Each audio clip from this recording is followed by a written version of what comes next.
Cada vez que hacemos un vídeo sobre el futuro de la automoción, cuando hablamos de normativas anticontaminantes, de coches eléctricos, de ese 2035 que la Unión Europea ha puesto como fecha límite para las ventas de los coches de combustión, en muchos de vuestros comentarios aparece el coche de hidrógeno como solución de futuro. Nos preguntáis por qué no se desarrolla esta tecnología, cuál es el estado del hidrógeno en España y si este será realmente el combustible llamado a sustituir al coche eléctrico convencional de batería, que parece ser el que la Unión Europea y los fabricantes quieren imponer en un futuro inmediato. Hoy, atendiendo a este interés que habéis demostrado, hablaremos del hidrógeno.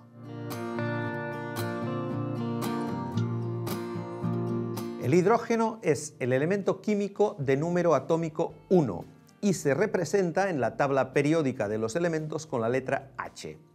Es el elemento más abundante en el universo y se presenta en forma de gas inodoro, incoloro, insoluble en agua y sí, inflamable.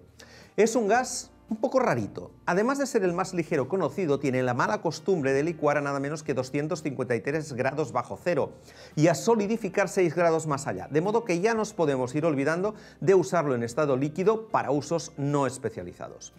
En la Tierra es difícil encontrarlo en estado natural, de modo que hay que producirlo bien a partir de agua en un proceso de electrólisis, bien a partir de hidrocarburos. El hidrógeno para automoción puede usarse de dos maneras: directamente como combustible en motores de explosión o como generador de electricidad mediante una pila de combustible en los coches eléctricos denominados Fuel Cell, FCEV. Coches que usan el hidrógeno directamente como combustible los ha habido desde hace años. Recuerdo que BMW desarrolló en 2005 un Serie 7 V12 de hidrógeno que fabricó durante 2 años en cantidades muy limitadas y que daba apenas la mitad de la potencia, 260 caballos. Aunque Porsche, en investigaciones recientes, ha conseguido ya rendimientos con el hidrógeno como combustible parecidos a los que se consiguen con gasolina. El uso del hidrógeno como combustible directo tiene ventajas. La primera es que valen los mismos motores que ya existen con pequeñas adaptaciones: el depósito y el circuito presurizados, un regulador de presión y unos inyectores específicos. La segunda, que no hace falta que el hidrógeno sea muy puro para quemarlo. Y la tercera es que el principal subproducto de la combustión es vapor de agua. Pero como en el interior del motor se desarrolla un proceso de combustión a alta temperatura, los motores de hidrógeno directo emiten NOx y CO2, menos que los de gasolina, pero los emiten y por lo tanto no cumplen con las 0 emisiones propuestas por la Comisión Europea en 2035. Además, la eficiencia energética de estos motores es de un 35%, similar a la de un motor de gasolina y lejos del 90% de un coche eléctrico.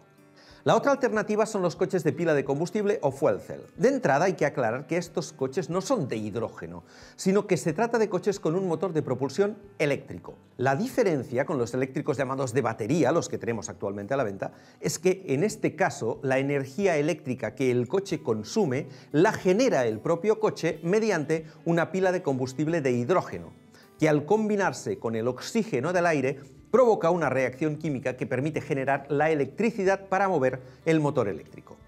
En este caso, las emisiones en uso son 0, ya que el motor eléctrico no contamina, y el proceso de generación de electricidad solo genera vapor de agua. Estos coches, que insisto, no se enchufan para cargarlos, ya están a la venta en España, donde se comercializan el SUV Hyundai Nexo y la berlina Toyota Mirai, de la que ya se vende la segunda generación. Son coches muy complejos técnicamente y por ello bastante caros, ya que necesitan una batería de menor capacidad que la de un coche eléctrico para almacenar la energía eléctrica generada y modularla, el depósito de hidrógeno y sobre todo la pila de combustible. Este dispositivo exige el empleo de hidrógeno de gran pureza y tiene un precio muy elevado, ya que, por ejemplo, su principal componente, una membrana llamada nafión, que facilita la reacción química entre el oxígeno del aire y el hidrógeno, cuesta unos 900 euros el metro cuadrado, ya que lleva platino, un metal de precio elevadísimo. A modo de ejemplo, el Toyota Mirai usa 9 metros cuadrados de nafión en su pila de combustible, de modo que solo la membrana cuesta unos 8.000 euros. Este modelo vale 71.900 euros, un poco menos que el Hyundai Nexo, cuyo coste es de 73.450 euros. Las ventajas de los modelos de hidrógeno, sean de uso directo o con pila de combustible, son El tiempo de repostaje, asimilable al de un coche de gasolina o de GLP, por ejemplo.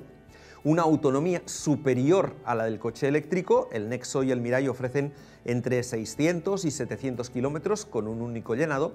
Y la etiqueta cero, en este caso para los fuel cell, los únicos a la venta, ya que no tienen emisiones. Llegados a este punto, os preguntaréis que si hay coches a la venta, debe haber quien los compre.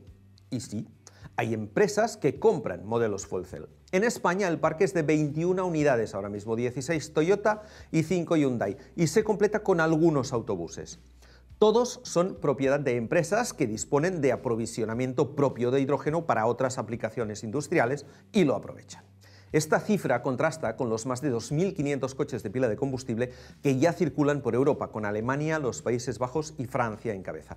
Tanto en París como en Ámsterdam existen ya compañías de taxis que utilizan el Mirai. En estos países existen además puntos de recarga abiertos al público. En Alemania hay 83 estaciones de servicio que sirven hidrógeno a vehículos particulares y en Francia 16. En España hay 11 puntos en los que es posible recargar hidrógeno, pero todos ellos propiedad de empresas, y que en algunos casos puntuales permiten repostar a vehículos de pila de combustible concertando previamente una cita, pero no son estaciones de servicio entendidas como tales. De estas, no hay ninguna.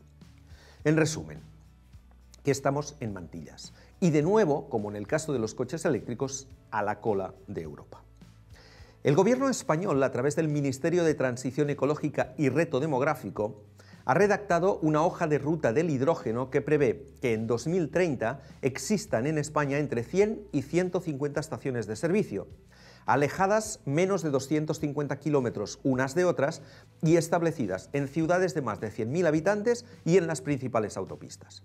Y prevé también un parque de entre 5.000 y 7.500 vehículos de hidrógeno funcionando, cuando Europa habla de 60.000 vehículos para ese mismo año y Alemania prevé tener 400 estaciones operativas en 2025, es decir, 5 años antes. Pero cuidado, porque hay un dato importante. Cuando se habla de vehículos, se habla mayoritariamente de camiones y furgonetas grandes, no tanto de automóviles.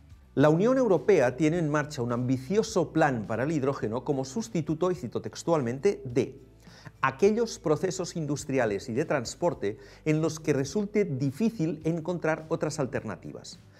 Eso implica aplicaciones industriales estacionarias de todo tipo, barcos, incluso aviones, y en el ámbito de la automoción el transporte por carretera, pero no los turismos, porque la Unión Europea considera que para los turismos la electrificación por batería es una solución válida, más económica y más fácil de implementar. En otras palabras, que para los coches ya hay otra solución distinta del hidrógeno. Los grandes camiones, vehículos de difícil electrificación, podrían convertirse fácilmente en vehículos de pila de combustible. En sus bajos pueden almacenar grandes depósitos de hidrógeno y con una red relativamente simple de grandes estaciones de servicio con surtidores de hidrógeno en las grandes redes de autopistas europeas, bastaría para una reconversión relativamente rápida del sector. En este sentido, Hyundai ya ha desarrollado camiones fuel cell que están cedidos a empresas de transporte en Suiza para comprobar su viabilidad, y la empresa vasca Irizar ya trabaja en aplicar el hidrógeno a sus autocares.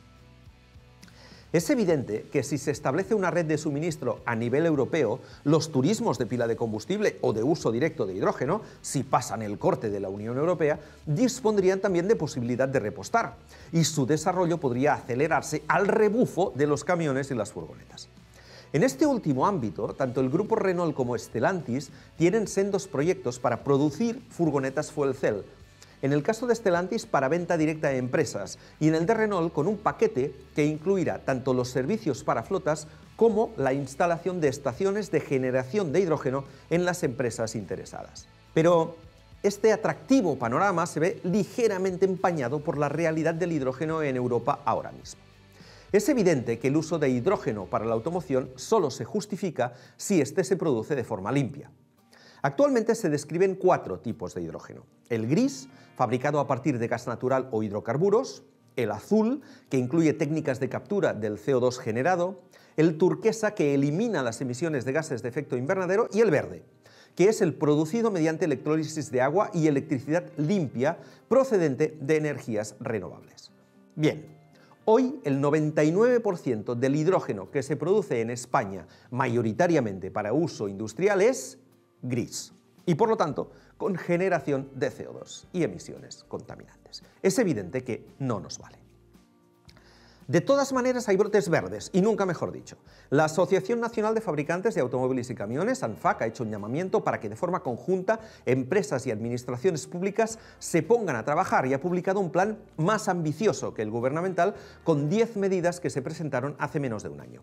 Entre ellas, y además de incrementar el número de estaciones de servicio propuestas para 2030, se pide que se instauren incentivos para la compra de vehículos de hidrógeno. Se impulsen planes de ayudas al desarrollo de la infraestructura, se garantice la producción de hidrógeno verde a precios competitivos, se establezca un marco regulador tanto de vehículos como de estaciones de servicio para que las empresas sepan a qué atenerse y se cree un organismo interministerial que impulse una infraestructura pública y vele por el cumplimiento de los plazos y de las diferentes etapas de desarrollo. Parece que el llamamiento de ANFAC ya ha dado algunos frutos. En enero de 2022 nació SHINE, Spanish Hydrogen Network o Red Española del Hidrógeno, para fomentar una descarbonización rápida. Se trata del mayor consorcio de hidrógeno renovable en España, integrado por 22 empresas y 11 asociaciones, centros tecnológicos y universidades. Este proyecto está alineado con los objetivos marcados tanto por la Unión Europea como por el Gobierno de España y se encargará de conectar todos los proyectos para la producción de hidrógeno renovable, entre ellos el Corredor Vasco del Hidrógeno, el Valle del Hidrógeno de Cataluña y el Valle del Hidrógeno de la región de Murcia, entre otros. Hay que tener muy presente la gran disponibilidad de recursos solares y eólicos que tiene y puede llegar a tener España, lo que le convierten en un país privilegiado para la producción de hidrógeno renovable, del que podría convertirse en el líder europeo. De ahí el interés por desarrollar el gasoducto MidCat a través de Francia, que sería perfecto para exportar ese hidrógeno verde fabricado en España. Y es que el transporte es otro de los problemas que genera este combustible. Transportar hidrógeno en camiones es energéticamente muy ineficaz, de modo que las soluciones son dos: o producir el hidrógeno en el mismo sitio donde se comercializa, es decir, en la propia estación de servicio usando energías renovables, o transportarlo a través de gasoductos.